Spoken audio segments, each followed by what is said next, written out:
Pecado, una separación de Dios. Dios se les acercó y le hizo a Adán esta pregunta: ¿dónde estás tú? Dios sabía dónde estaban físicamente, escondidos de él tras de un árbol. Dios sabía dónde estaban espiritualmente, desobedientes, en pecado. Entonces, ¿por qué le hizo a Adán la pregunta? ¿Dónde estás tú? Dios quería que Adán reconociera su condición pecaminosa y la posición en que se encontraba por haber desobedecido, pecado, para luego, admitir su culpa, y pedirle perdón. Pero Adán no lo hizo. ¿Cuál fue el resultado? El juicio de Dios cayó sobre ellos y a través de ellos, sobre todos sus descendientes, toda la raza humana. Es por eso que todos nacemos en pecado, Romanos 3, 23, y estamos condenados delante de Él, Juan 3, 18, 36, hasta que recibamos a Cristo como nuestro Salvador personal. Cuando Dios mira el mundo, ve dos familias. Ve la familia de Adán y ve la familia de Cristo. Adán es la cabeza de todos los que están en su familia y Cristo es la cabeza de todos los que están en su familia. Hay solo dos familias. Dios ve a cada persona en Adán o en Cristo. Si tú estás en la familia de Adán, Dios te ve en Adán. Si tú estás en la familia de Cristo, Dios te ve en Cristo. Dios te ve en Adán o en Cristo. Él te ve a ti en Adán o en Cristo. ¿Dónde estás tú? ¿Estás en Adán o en Cristo? Esta pregunta es la que quisiera hacerte ahora. ¿Eres salvo? ¿Tienes absoluta seguridad de ser hijo de Dios? ¿La salvación es algo real en tu vida? ¿Tienes una comunión íntima con Cristo? ¿Dónde estás en tu vida espiritual? ¿Estás andando en Cristo? Si no puedes contestar estas preguntas en la afirmativa, hay buenas noticias. Tú puedes saber en dónde estás, en Adán o en Cristo, sabiendo qué significa estar en Adán y qué significa estar en Cristo. ¿Qué significa estar en Adán? Estar en Adán quiere decir participar en todo lo que Adán hizo y todo lo que fue. Romanos 5, 12, 18, 19. Hay ciertas cosas que son verdaderas acerca de cada persona que está en Adán. Las siguientes son 5 de ellas. Estar separado de la vida de Dios. El pecado de Adán separó a todos los hombres de la vida de Dios. Génesis 2, 17. Romanos 3, 23. El pecado separa de Dios. Cuando Adán pecó, quedó aislado de la vida de Dios. Quedar separado de la vida de Dios es estar muerto espiritualmente. El pecado de Adán resultó en la muerte espiritual, no solo para él, sino para toda la raza humana. Todos los hombres quedaron separados de la vida de Dios. ¿Por qué?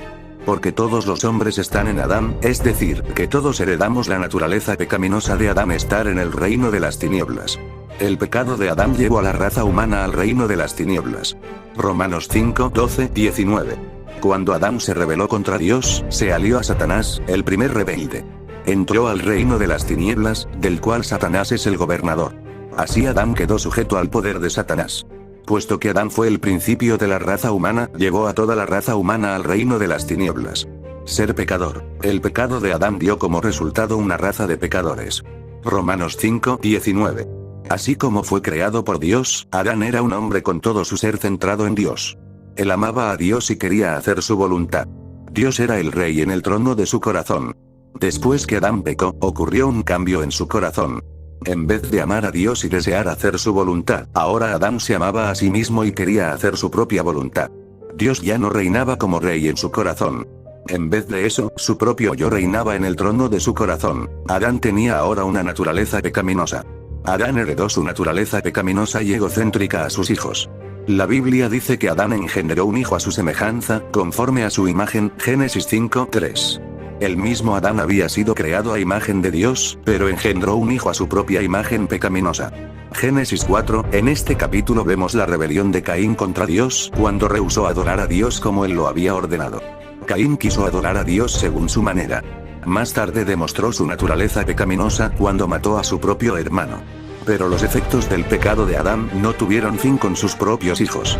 Adán era el principio de toda la familia humana, y heredó su naturaleza pecaminosa a ella. La desobediencia de Adán dio como resultado una raza de pecadores. Romanos 5, 19. Estar bajo el poder del pecado. El pecado de Adán dejó a toda la raza humana bajo el poder del pecado. Juan 8, 34. Romanos 5, 19. Debido a que los hombres son pecadores, están bajo el poder del pecado. Juan 8, 34. En el reino de las tinieblas, el pecado señorea como un rey, y todos los que están en este reino viven bajo el poder del pecado. Estar condenado a muerte. El pecado de Adán trajo la muerte y la condenación a toda la raza humana. Romanos 5, 12, 6, 23. El pecado entró en el mundo por un hombre. Adán y la muerte llegó como resultado del pecado. Romanos 5:12. Después de la muerte, toda persona inconversa será juzgada por sus pecados. Hebreos 9:27. Estar vestidos con hojas de higuera que representan la justicia del hombre, alcanzada a través de las buenas obras. Génesis 3:7-21. El hombre trata de salvarse a través de sus buenas obras. Sin embargo, hay un grave problema. La salvación no se recibe a través de las buenas obras. Efesios 2:8-9, Tito 3:5. Las buenas obras del hombre son contaminadas por su naturaleza pecaminosa. Isaías 64:6. En Adán vemos la ruina completa del hombre en pecado. Cada persona en Adán es culpable ante Dios. Cada persona en Adán está condenada. Debemos ver que cada persona en la raza de Adán es culpable y está condenada. Y no podemos excluirnos de la raza de Adán. El hacer buenas obras, ser religioso, hacernos miembros de una iglesia, nada de eso nos eliminará de la raza de Adán. Ahora comprendemos por qué la Biblia dice, os es necesario nacer otra vez, Juan 3:3. ¿Por qué es necesario que cada persona nazca de nuevo? ¿Por qué es necesario que tú nazcas de nuevo? Porque cada persona ha nacido dentro de la raza pecaminosa de Adán que está bajo la condenación de Dios. Tú has nacido dentro de la raza pecaminosa de Adán que está bajo la condenación de Dios. Para salvar a la raza arruinada de Adán, Dios tuvo que hacer algo. Nosotros no podíamos hacer nada para salvarnos a nosotros mismos, tú no podías hacer nada para salvarte a ti mismo, pero Dios nos ama e hizo algo maravilloso por nosotros. Envió a su Hijo al mundo para ser nuestro Salvador. Y Juan 4:14. El Señor Jesús fue crucificado por nuestros pecados. Él llevó los pecados de todo el mundo. Dios no pasa por alto nuestros pecados, pero los perdona porque ve la sangre de su Hijo que fue derramada por ellos.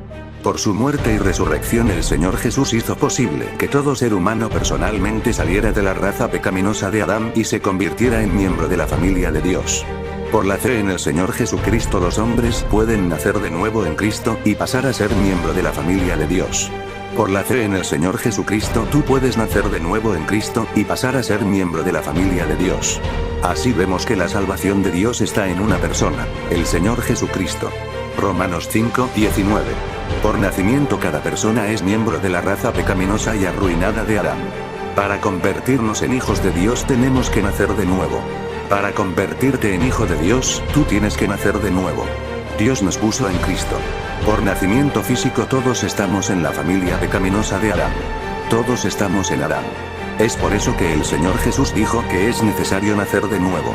Debemos nacer de nuevo espiritualmente para poder entrar en la familia de Cristo. Tenemos noticias maravillosas. Cuando recibimos al Señor Jesucristo como nuestro Salvador, Dios nos sacó de la familia de Adán y nos puso en la familia de Cristo. Dios nos puso en Cristo. Ahora estamos en Cristo. 1 Corintios 1:3, cuando recibisteis al Señor Jesucristo como tu Salvador, Dios te sacó de la familia de Adán y te puso en la familia de Cristo. Dios te puso en Cristo, ahora estás en Cristo. Es por eso que, amigo y hermano, quiero hacerte la siguiente invitación: acepta al Señor Jesús como tu Señor y Salvador. Él es el camino y la vida. Tomás, mientras se hallaba sentado a la mesa con sus compañeros apóstoles y con el Señor, después de la cena, la memorable noche de la traición. Juan 14:5-7, le dijo Tomás: Señor, no sabemos a dónde vas. ¿Cómo, pues, podemos saber el camino? Jesús le dijo: Yo soy el camino, y la verdad, y la vida. Nadie viene al Padre, sino por mí. Si me conocieseis, también a mi Padre conoceríais. Y desde ahora le conocéis, y le habéis visto. Suscríbete y dale like. Dios te bendiga, Dios te guarde.